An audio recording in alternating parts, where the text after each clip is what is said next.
Hi, it's Elizabeth. I've been talking a lot about how body language and tone can make a very big difference in the classroom and in our teaching. One example of how this came up in my classroom this week is I have a student who has been trying to pack his bags to leave, an hour, sometimes 2 hours before dismissal. And we teach all of the kids how to pack their own bags, so that's great that he's doing that himself, but he's not got the time right, and so he's not doing it when I tell him to. He's doing it when he thinks from my perspective, I think, oh, he just wants to go home. But looking at it a little more closely, that's not entirely the case. I started to notice when he would pack up early, on one day as opposed to another, and I realized that it had more to do with who was in the room at the time. So basically, our students will learn whether we're teaching them or not. They just might not learn what you think that they're learning. Even when you're teaching them, they don't always learn what you think they're learning. But definitely if you're not teaching them, they're learning something. So I realized that our end-of-day procedure had become too focused on packing independently, making sure kids are safe because the gates are open of the school. I don't want to, if anybody goes out of my classroom and out of the school, the street's right there.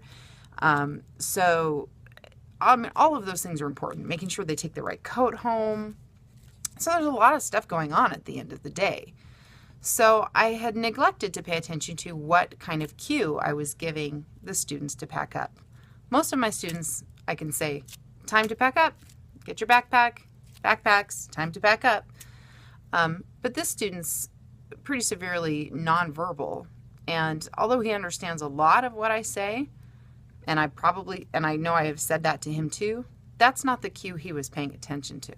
He was paying attention to who was in the room at the time. So if a certain person would walk into the room at 12:30 and we don't leave until 2, he's thinking it's time to leave.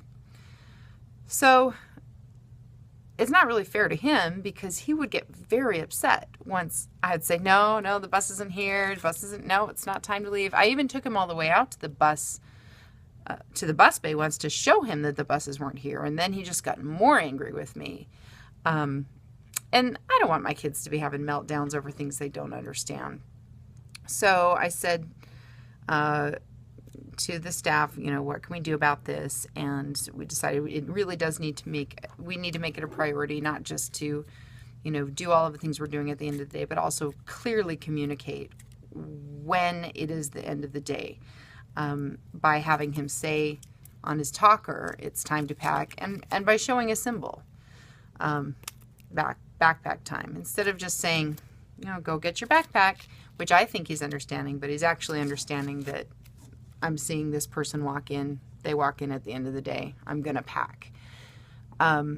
So we did this, and it actually only took a couple of days of pairing with the packing up at the end of the day, making sure we say, it's backpack time, get your backpack.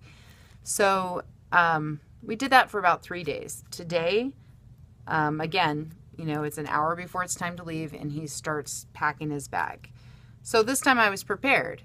I went and got the card, and I said, you see this?